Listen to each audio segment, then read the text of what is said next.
Great. So welcome everyone to today's lunch talk sponsored by the Mosbacher Institute. I'm Raymond Robertson. I'm the director of the Mosbacher Institute at the Bush School of Government and Public Service at Texas A&M University. I am extremely honored and delighted to introduce Daniel Lederman, who in 2018 became the lead economist and deputy chief economist for the Middle East and North African region of the World Bank Group. He was previously the deputy chief economist for the Latin America and Caribbean region and the lead trade economist in the World Bank's International Trade and Development Department, and the senior economist at the Development Research Group, and the senior economist and economist in the Office of the Chief Economist for Latin America and the Caribbean. He's an economist and a political scientist, actually by training, coming out of SAIS at Johns Hopkins University, and he's published numerous books and articles on a broad set of issues related to economic development. He'll be speaking today about the costs of the dual shock and the novel coronavirus and the oil price collapse across the Middle East and North Africa. And he's someone I'm very honored and delighted to be to call a friend. So we'd like to welcome today Mr. Daniel Lederman. Thanks so much, Ray, and welcome everybody. And thanks for taking the time to allow me to share some ideas with you about what's going on in the Middle East and North Africa region of the world. Many of you probably have heard that there's stuff going on over there. I'm gonna now share my screen to go to the presentation, if you guys don't mind. I think we're on. All right. All right. All right. Can everybody see? Right. All right. The World Bank, in my office of the chief economist for the MENA region, we tend to publish 2 reports a year that take stock of the macroeconomic conditions, the situation in the region. One gets published in April and one gets published in October.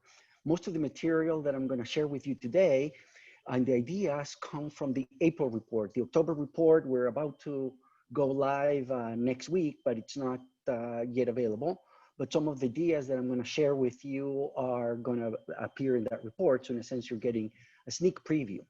Now, the titles are a little bit different than the report itself and the forthcoming report, because I want to emphasize that the situation is still fluid. There's a lot of uncertainty, not only in the Middle East and North Africa region of the world, but in the global economy.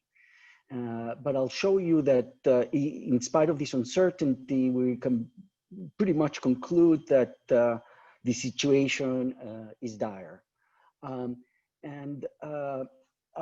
Let me share with you what I plan to do today. In the first part of my talk, I'd like to go over with you about some pre-existing conditions that existed in the MENA region in 2019 before COVID took hold of the world and the oil market collapsed. And I'm going to frame that as 7 paradoxical symptoms of frustrated development in the Middle East. And it's important to keep in mind what were those pre-existing conditions, because when mixed in with a global pandemic and the collapse of oil prices and a generalized decline in aggregate demand and consumption throughout the world, those pre-existing conditions then have consequences, very much like there are comorbidities in terms of how the pandemic has affected individuals across the world. Then I'm going to explain this grammatically incorrect term of the dual shock, because the idea here is that the pandemic hit the world and that shook demand for global energy, and because of ongoing structural transformation of the global energy market, OPEC Plus was unable to target prices and prices collapsed. And this has had a widespread effect throughout the region, not only in the Gulf countries or the oil exporter economies of the region, but even among the oil importing economies of the region. Then I'm going to talk a little bit about the changing expected macroeconomic costs of the crisis, there's certainly not going to be a V-shaped recovery, although the existing forecasts coming from the private sector and our own in the World Bank are fluid, but it doesn't look like there's going to be a very fast recovery, defined as achieving a level of gross domestic product of economic activity that would have taken place but for the dual shock or the crisis. Then I'm going to talk a little bit about the arithmetic of public finance in these difficult circumstances and what that means for public debt and the financing of the state.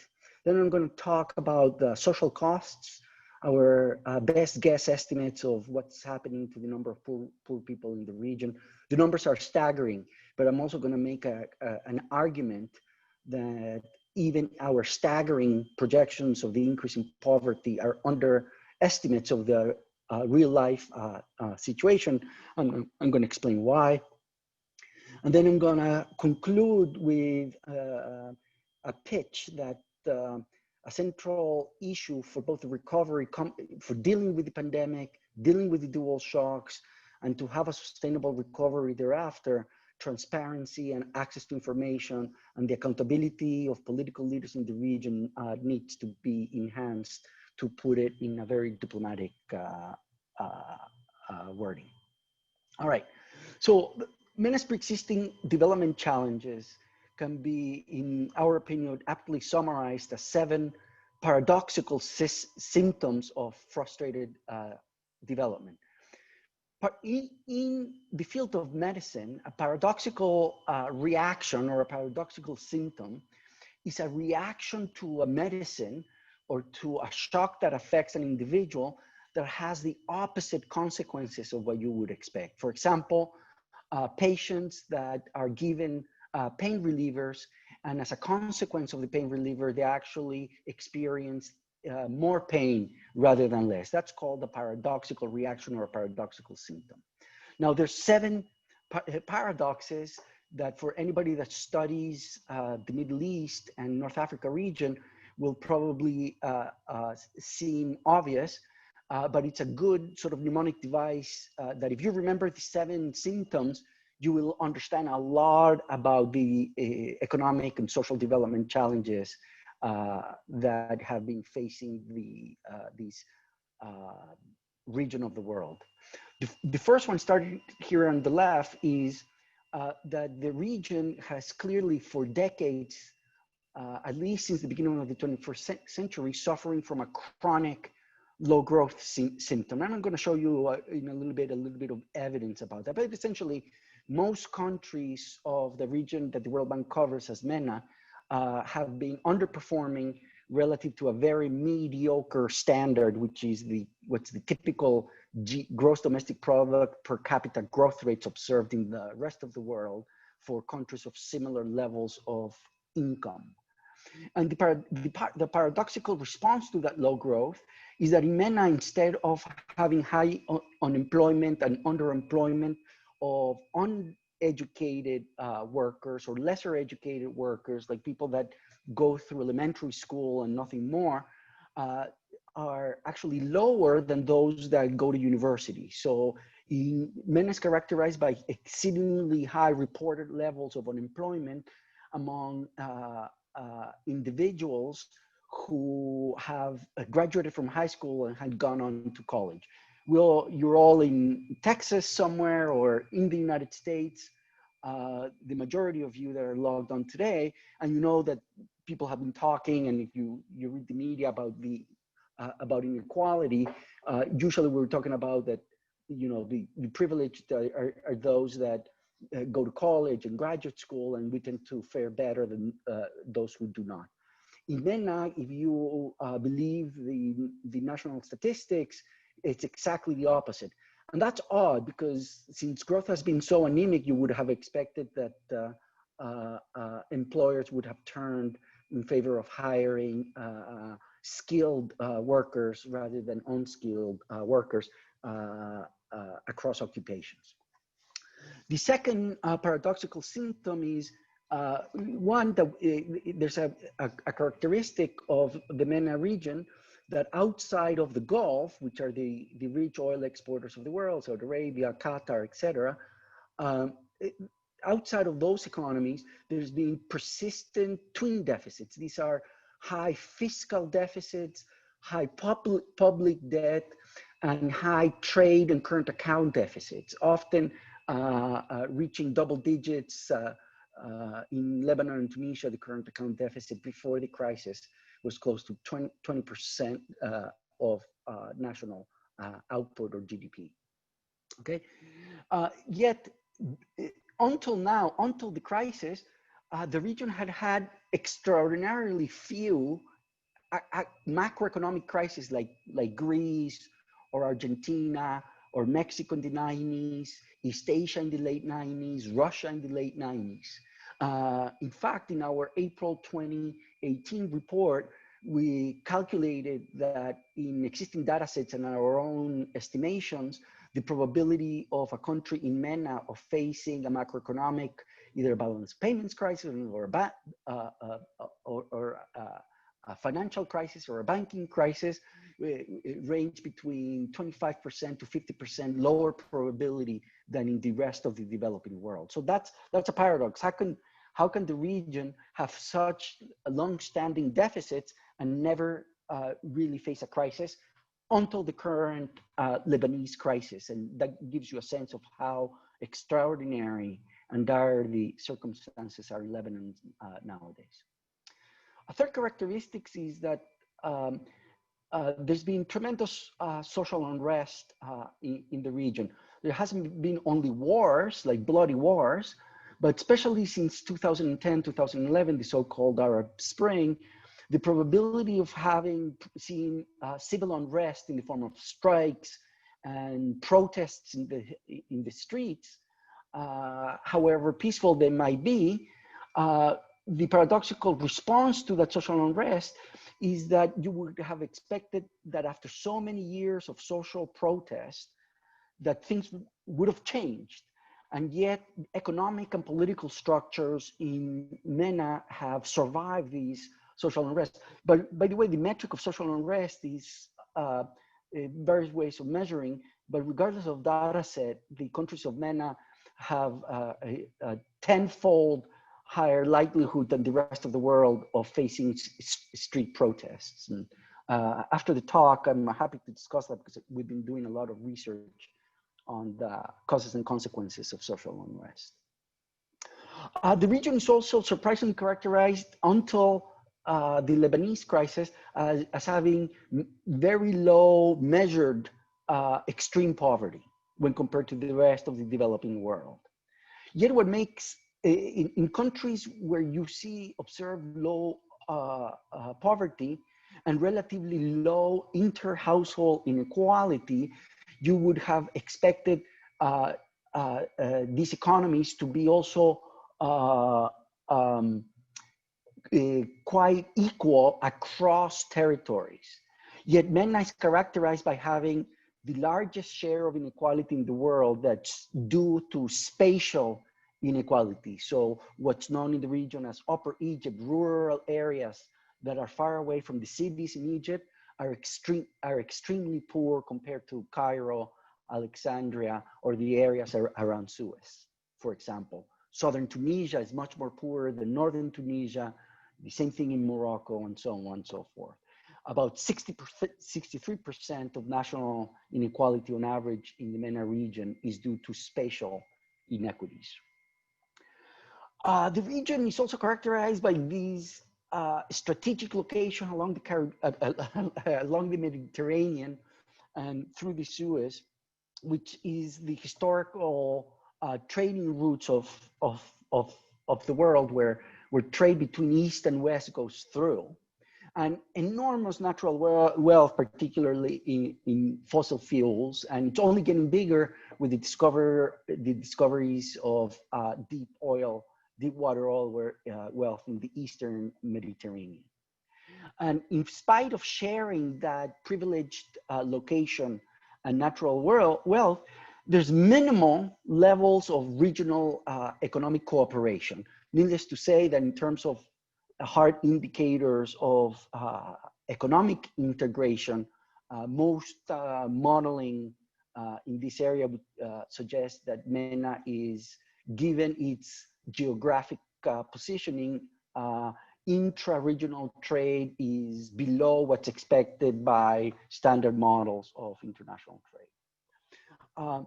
The sixth paradoxical symptom is that when you look at girls' levels of education during the last 10 years, girls perform, are not only on average have higher number of years of formal schooling than boys, but they also perform a lot better than boys in standardized test scores, the TIMSS, the PISA, the Pearls, and that the girls' advantage in terms of educational attainment and performance is the highest in the world. There's no region in the world where girls perform better than boys. Yet, MENA is characterized by the world's lowest, and it's not even close, lowest female labor force participation rates, which has lingered around 20–25% of adult women actually participate in the labor market, even though they're better educated than their male counterparts. And then finally is the digital paradox of MENA. MENA has one of the world's highest levels of penetration of social media. When you count active Facebook accounts per capita, given the level of development of the region, on average, the countries of MENA have an excess of of active Facebook accounts of around 8 percentage points of the population. Yet, MENA has the lowest penetration of digital payments. So everybody is on their phones, everybody socializing on their phones, but nobody is using their phones to shop from Amazon and things like that. The GCC is a little bit different, but it is paradoxical. And our best estimates is that about the deficit in the use of digital payments, given the level of development that we observed across the MENA region, is about 16 percentage points of the adult population.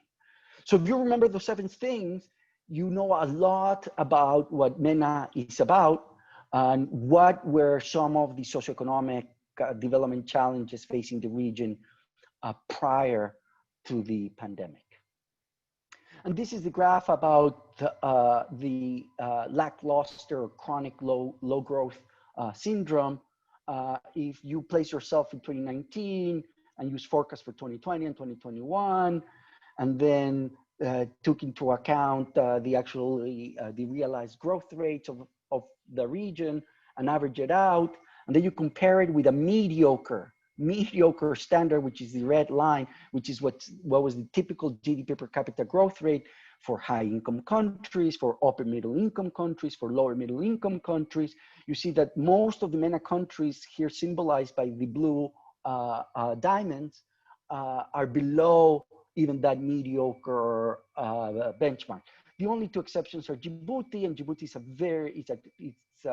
a teeny country that has a labor force of around 400,000 people, and it has received during the last decades huge investments in the form of a port that was built by the Chinese, and they have 3 huge military bases, an American, a French, and a Chinese military base, and they pay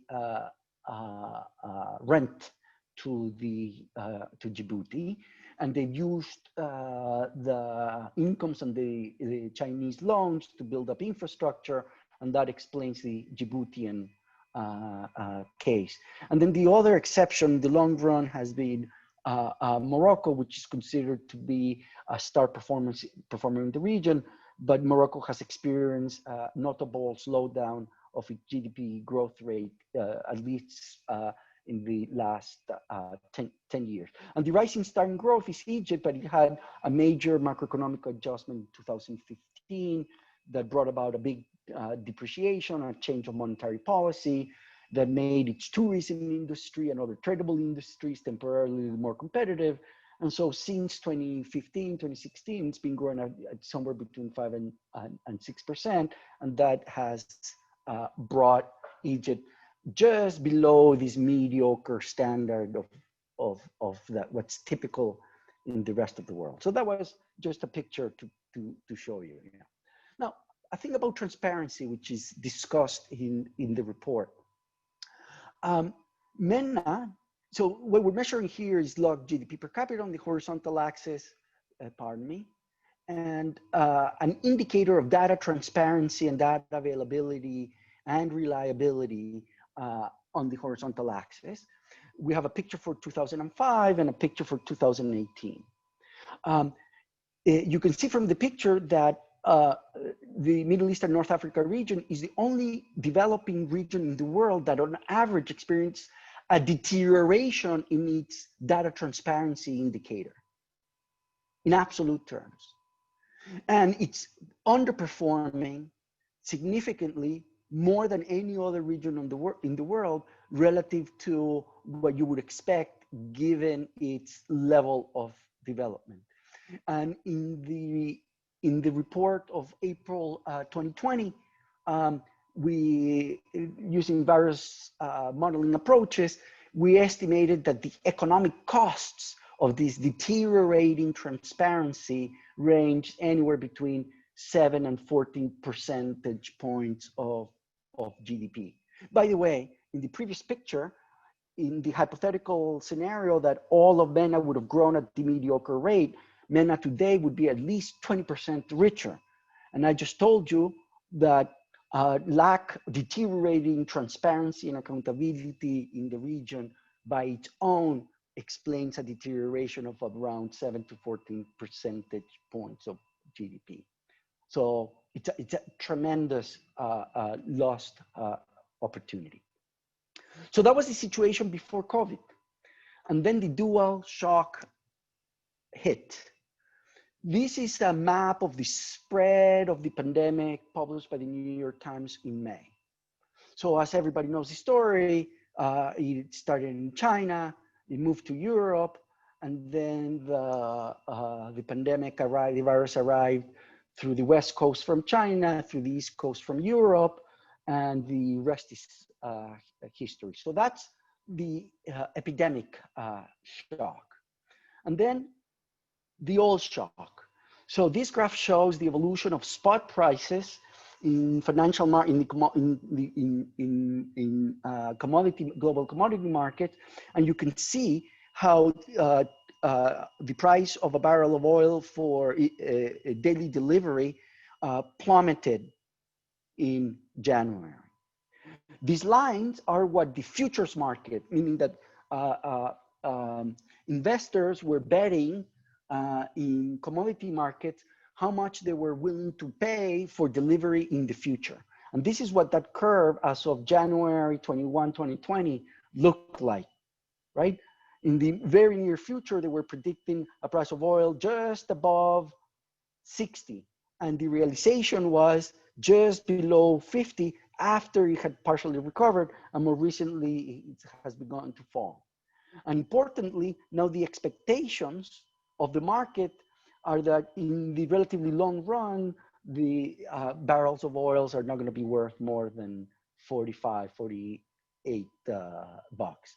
And in the middle of the pandemic, as of May, that expectation as reflected in financial markets had fallen to even lower levels. Okay, so those are the two shocks. What's the relationship between these two graphs? You can tell from the timing that I was discussing that something really happened, something big happened after January. And so what happened was the lockdowns across China, across Europe, across the United States, the major industrial countries in the world, and that had a sudden impact on the global demand for energy. And so demand for energy collapsed, and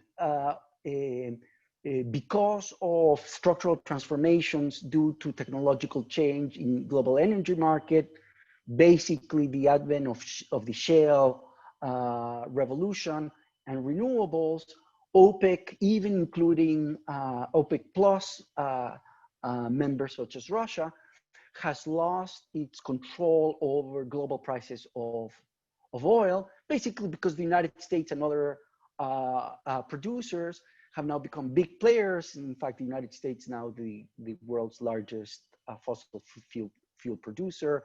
And as most of you know, being in Texas, the United States began exporting oil a couple of years ago. So that has shaken the ability of the traditional oil cartel to target, to control prices. And it has left the Saudis and other members of OPEC with the second choice alternative, which is try to target market shares. And so when the pandemic hit and demand fell, they couldn't readily agree with the Russians about the oil production cuts.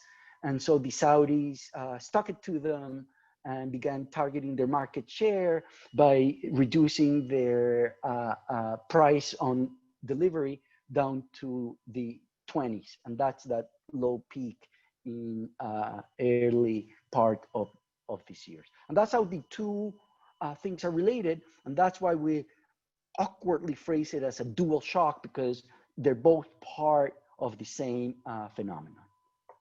So what happened in MENA? So this chart is constructing a counterfactual of what would have been the level of economic activity without the dual shock. And we proxy that counterfactual by looking at what private sector forecasters were saying in December 2019 in terms of what were the predictions for GDP, gross domestic product forecasts as of December 2019 for 2020 and 2021. Okay, and so then we compare those forecasts to what they're saying as recently as September 9th, and the difference gives you an indicator of the impact of the dual shock, because the main event that has shaken economic expectation is the global pandemic and the collapse of oil prices. And we've divided this analysis into all of MENA, it's a GDP weighted average, the GCC, the Gulf, the developing countries that are oil exporters. This is Iran, Algeria, Syria, and the developing oil importers where there's Egypt, Tunisia, Lebanon, Jordan, and Morocco.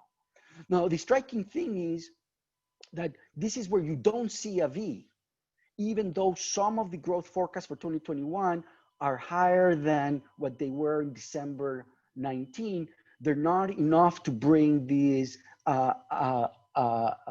levels by 2021 to the baseline of where they would have been without the crisis. Now, there's a small footnote about what's happening with the developing oil importers, that they seem to have weathered the 2020 much better than the rest. But this is actually a reporting issue coming from Egypt, which has a big weight in this group of developing countries that are oil importers, because Egypt reports its data by fiscal years that end in June. So basically, this was the this modest decline relative to the rest of the region is because Egypt's forecasts essentially for 2020 just covered the first 2 months of the crisis. And you can see that for 2021, which for Egypt covered, the rest of 2020, calendar year 2020 and early 2021. And then you can see that there's sort of a convergence, that there's no real V-shaped recovery. Now, these forecasts have been uncertain. If you place yourself in March, these would have been the estimates of the costs relative to the counterfactual given by the growth rates of private sector forecasters as of December, then April, then May. Between April and May really is when forecasters, economists started saying, well, this thing is really serious for the region. Then June, and then the rate of decline of expectation has sort of been ameliorated since then. Now, an interesting thing about this other graph as well is that you can see that it almost doesn't matter if you're an oil exporter or an oil importer, you're being hit. In fact, the developing oil importers as of 2021 are going to end up more or less with the same GDP losses relative to the no crisis scenario as the GCC, which are the world's largest oil exporters. And that's because oil plays a very interesting role in the region, where the oil savings from the GCC have been traditionally recirculated to the rest of the region in the form of loans, official aid, remittances of migrant workers, and foreign direct investment. And so the oil price collapse has affected economies that are actually oil importers to similar extents as those that are oil exporters. So we'll leave it at that for now. These are huge losses relative to counterfactual with the oil crisis. Just in 2020, that number is around 7.5% of the 2019 GDP, which amounts to about $220 to $230 billion for the MENA region as a whole. So these are massive losses relative to the no crisis scenario. And there's been fiscal implications. Using a similar methodology, you can see what JP Morgan, local bankers, international bankers, HSBC, well, they were predicting for the different sub-regions of MENA in terms of public debt as a share of GDP. The solid lines were the August predictions by the private sector forecasters, and the dotted lines, the dashed lines, are their December predictions. So let's take the developing oil importers, which are here. Remember that Egypt is a big part of the story because it's the biggest oil importing economy in the region. And essentially you can see that the expected debt burden for the group of countries is expected to have risen by at least 10 percentage points of GDP. Keep in mind that Egypt, before the crisis, had a debt to GDP ratio of around 98%. For the developing oil exporters, it's even bigger if you look at this distance between the solid blue and the dashed blue. But we're talking about predictions where the level of indebtedness in the region is going to be at least 10 percentage points higher than it would have been without the crisis.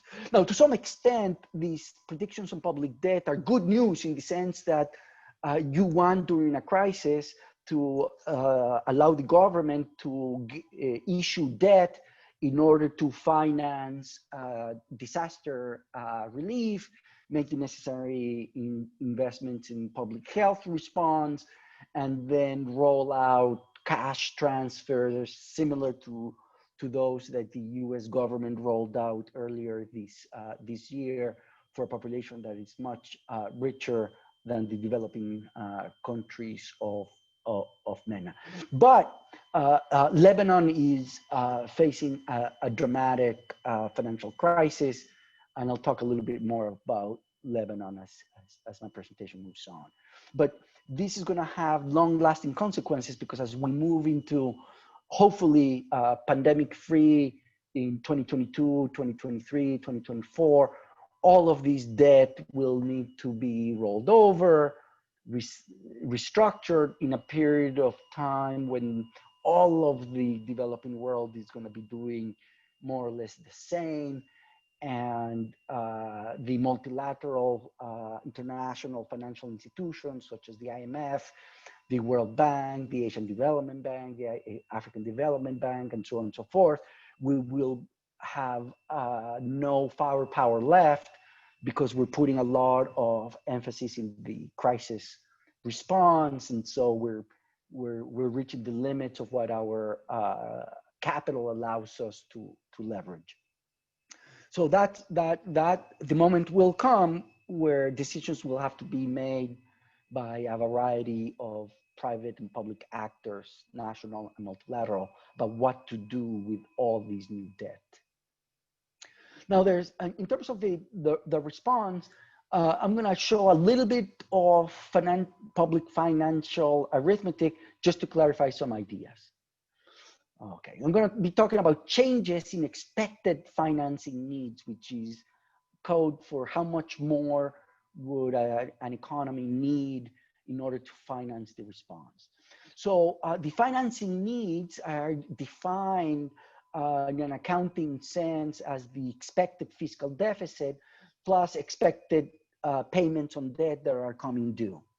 Okay, the expected fiscal deficit is equal to expected expenditures minus expected revenues, and interest rate is within the expected expenditures. Debt amortizations is when, for example, if you were to pay a mortgage, is paying the principal of what you owe, right? And so in this exercise, I'm assuming that nobody defaults and there's no debt restructuring. Now, in the expected expenditures, this EE part, there's a part that it's best thought of as disaster relief. Those are all those additional expenditures in PPE, in preparing for vaccination, investing in the hospitals, hiring nurses, etc., increases in public health expenditures because of the spread of the disease. But we also include in disaster relief any social transfer, like those $1,200 checks that a lot of your parents or you yourselves received a few months ago, that are meant to, during lockdowns and during a period of time where demand for economic production or economic activity goes down because of the fear of the disease. So either formal lockdowns or voluntary isolation that bring about a decline in demand, which brings about a decline for labor, for number of hours worked, and so incomes drop. And so you need to compensate citizens so that they can maintain a minimum level of consumption. In developing countries, these can make the difference between famine and survival. And so that's why it's best thought out as disaster relief. So this part of expected expenditures went up. The regular part is what the government would have spent anyway. This is maintaining the public sector employees employed and paid, the police forces, the armed forces, et cetera, et cetera, et cetera, the interest payments on debt. So if all of this, if the regular expenditures and the interest payments are not reduced, then the financing needs go up just by the disaster relief that includes that public health component and that social relief component. But the magnitude of disaster relief is itself a function of changing expectations. So if people believe that the disease is not going to go away, so rich people don't go back to restaurants and bars, and tourism doesn't take off, even if the economies are so-called opened up, the social demand for disaster relief can continue even beyond what's mandated by official non-therapeutic interventions known as lockdowns, closures, etc. And then the issue becomes, if you can't get more debt to finance the relief part, then is there room to reduce regular expenditures? And in most places, in most countries of the world, most economists say that during disaster is not the time to cut public expenditures. In the context of the United States, this is being reflected in the financial pressures of local and state governments, where there's a real threat that teachers, firemen, police officers will need to be laid off because local governments cannot finance their regular expenditures by issuing debt. In the United States, roughly speaking, only the federal government has the capacity to do it at an affordable cost. All right. So then what's happening in the ground, as far as we can guess, in terms of the number of poor? In the first column of this table, we have the declines in GDP growth rates. You multiply that times an elasticity that the World Bank computes of how much poverty rises per each percentage point of lost income. And this is what you get at three different international comparable poverty lines. Note Lebanon at the $5 per day poverty line. That given this shock of minus 18%, poverty is the number of poor people is going to increase by 51%, a staggering number by any measure. And most of the countries in MENA are at double digit. Here, Egypt for 2020 is misleading because of what I told you. This would be just the losses through June of 2020. All right. Now there's even in the World Bank, there's more than one poverty elasticity with respect to GDP. And so we have alternative numbers in this approach. And I can talk for hours about the methodological intricacies, but it's about 73%. And there's double digits across. These are staggering numbers relative to the no crisis counterfactual scenario. However, these estimates are conservative. And the reason is that those estimates or best guesses that I showed you before rely on a key assumption that the GDP losses translate into household consumption losses at an equal proportion across all of society, meaning that the distribution of welfare, the distribution of consumption, or the distribution of household income per capita is not affected by the crisis. But we know from other sources of information that that is simply not the case. One area where we know that there's severe suffering affecting particularly the poorest of the poor and vulnerable households is in the area of food security. And in our weekly MENA crisis tracker, and I think in the screen you can see the link, we've created this heat map of food price inflation, and you can see the Lebanese tragedy that's all red, meaning that prices for most basic staples have risen by at least 20% only since February, but the same, Djibouti is also in trouble. In Iran, for some staples, and Syria, there's a bunch of staples above 10% since February. So this is not even annual inflation. And we might be missing some stuff. Keep in mind that this is in a global situation where inflation is zero, basically, or lower than 1 or 2%. And we know that poor households spend most of their household budget in food, and if that part of their budget items are rising by 5, 10, 20% in 10 months, they're being squeezed. And again, there's real suffering in Lebanon, compounded by the port explosion. It's just a tragic situation. Now, how does this all link back to the 7 paradoxical responses or symptoms of frustrated development before the crisis?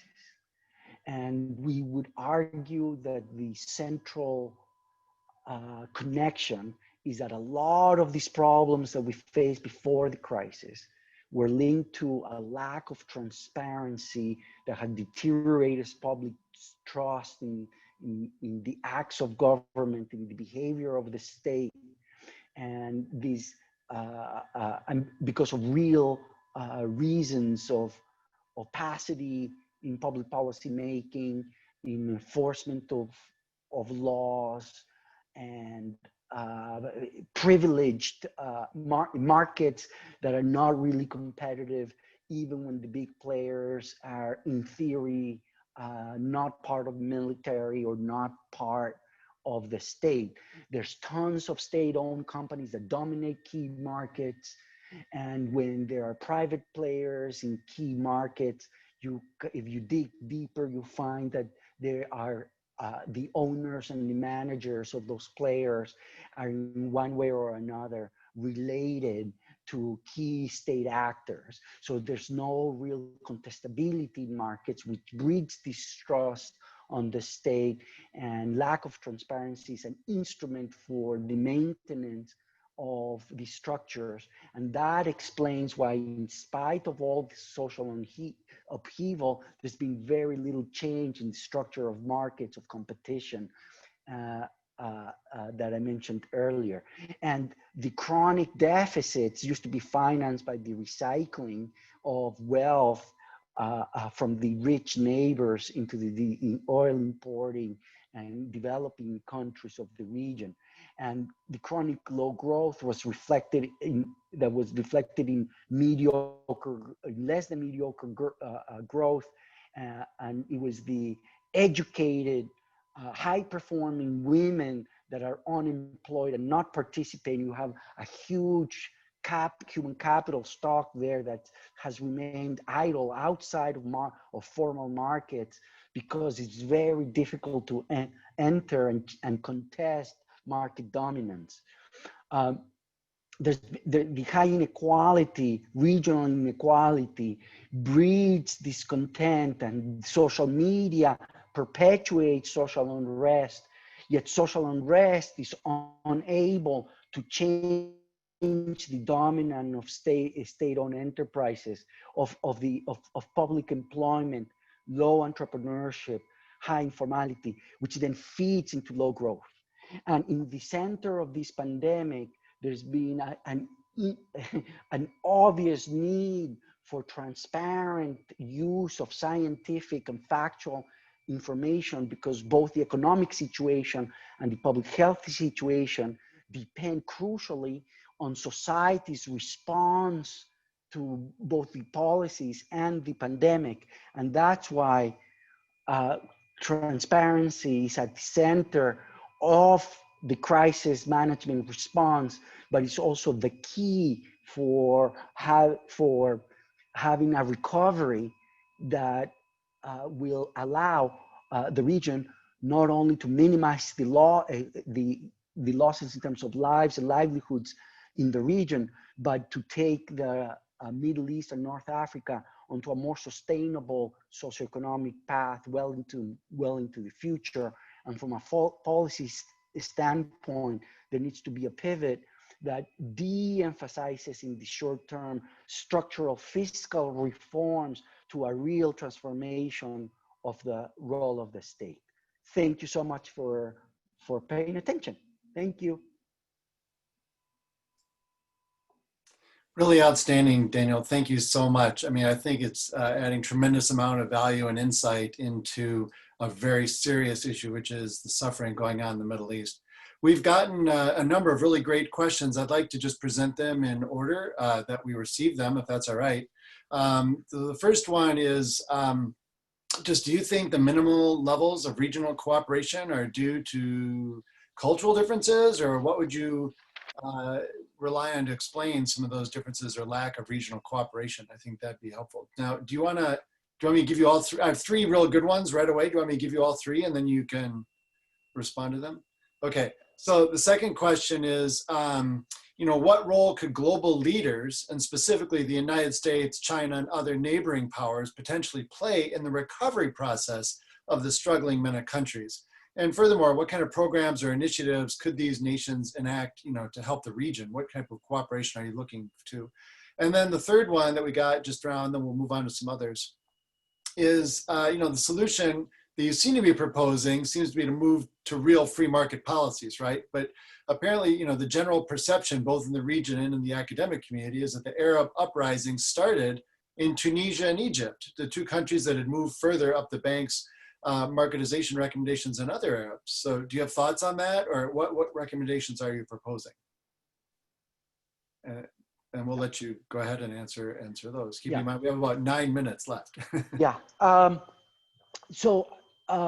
I'm going to try to be succinct. So you let me know if there's extra time I could develop further on the answer. So I'm not trying to evade the questions. Explaining the lack of cooperation is not, I don't think it's because of a cultural differences. I actually believe that the region is more culturally homogeneous than many parts of the developing world in which I've worked. There is the schism between Iran and the Sunni Arab states that's at the center. So there's a lot of geopolitical issues that stand in the way of further regional cooperation. We usually at the bank don't talk about those issues, but they are at the center. And because now a large part of our portfolio is in the area of post-conflict reconstruction, we've become a little bit braver in terms of how we talk about such issues. So I'm going to venture a little bit further afield than you would hear from most of my World Bank or IMF colleagues. But to put it succinctly, I think the issue has been the role of global, until recently was the role of global powers that it made regional cooperation on security issues in particular unnecessary, and even on economic issues. As there's been a retrenchment of the footprint of global players in the region in a period of time when the oil market was being rebuilt, there's two contradictory forces taking hold. On the one hand, the rich neighbors are becoming more stingy in how they dole out resources because their expected wealth from oil is now lower because the expected long-term prices of fossil fuels are lower than they were about 5 to 10 years ago.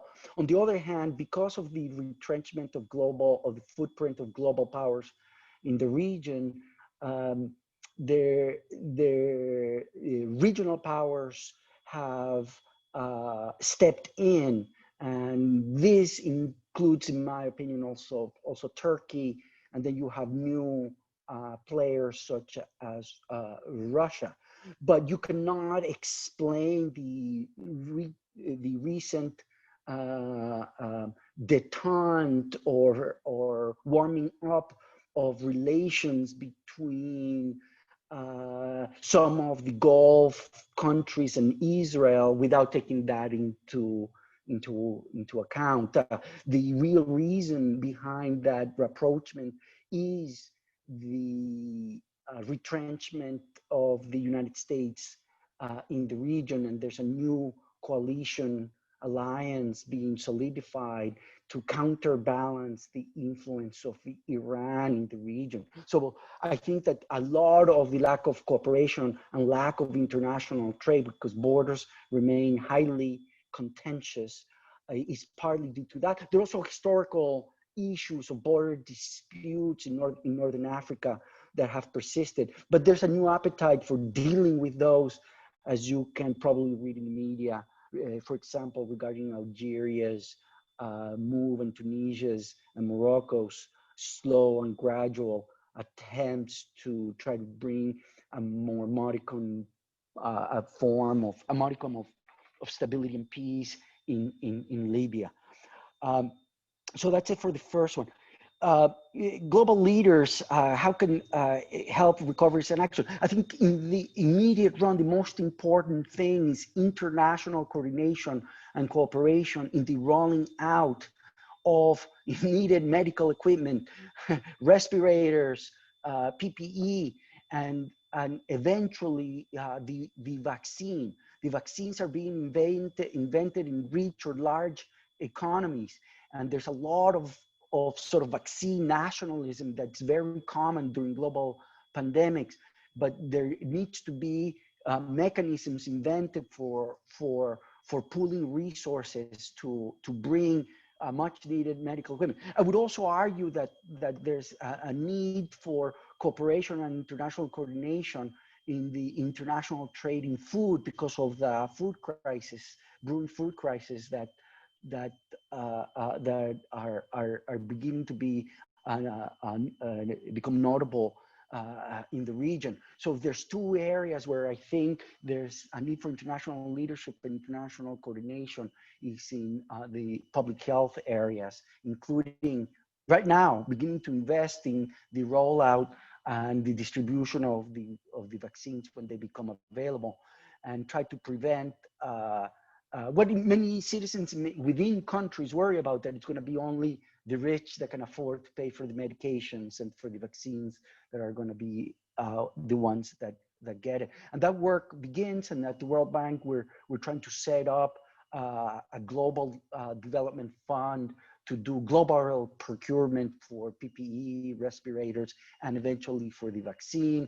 There's good work done at MIT by Michael Kramer about financial instruments to provide incentives for private pharmaceutical companies to actually provide the vaccine. And you see it in the cases of the United States, this big contrast that you hear of the federal government signing a contract. It's a conditional contract for purchasing hundreds of millions of doses of vaccines in advance, even before they know whether or not the vaccines are going to work, because you need to create an incentive for the private pharmaceutical companies to make the investments in the development of the vaccine. And so they know that they'll have a big market if they eventually pass the phase 3 testing. But think of that as what's needed at a global level, which is much more difficult to do, especially in a region that has the geopolitical fissures that I just mentioned. Now, the third question, I disagree with the premise of the question. What the Arab Spring, what we see in a lot of the developing world is, so the premise was that in the two countries that were more market-oriented was where the Arab Spring started and then it spread. I don't think that that's the case. The regime in Tunisia appeared to be, for many years, was a reforming government, but that mutated into crony capitalism with no real market contestation. And what is important, symbolically important in Tunisia now, is that it is the country that has moved further along the path towards more democratization, of allowing more political voice to participate in the contestation of public policy discussions. But the peace has been maintained through public sector employment and the maintenance of the state-owned enterprises.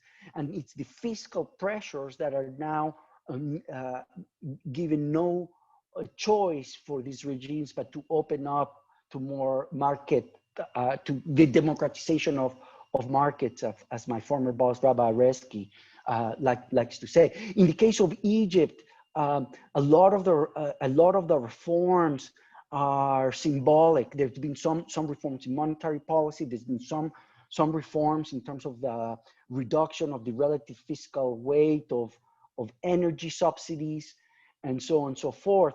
But the truth is that in Egypt, there has always been a military-industrial complex that is off the books from a fiscal standpoint.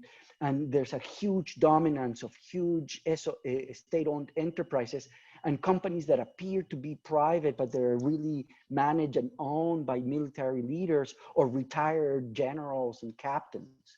And there's real there's real demand for an ability to be able to express your political voices openly, to question the public policy response of the regimes, and also to participate in government. I think the great upside, and this is what gives us hope for the future of MENA, is that we have an untapped, magnificent human capital resource embodied in women, in highly educated, competent women across North Africa and the Middle East, and the digital connectivity of the region where everybody has cell phones, everybody's in social media, does provide a huge upside for a dynamic, prosperous digital economy that also happens to have a gender bias, because if you can conduct economic activities from afar,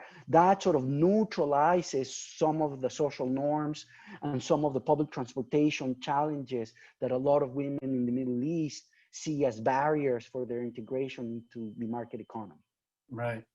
Yeah, those are really excellent points. And I think especially the empowerment of women is an outstanding point that we would conclude with.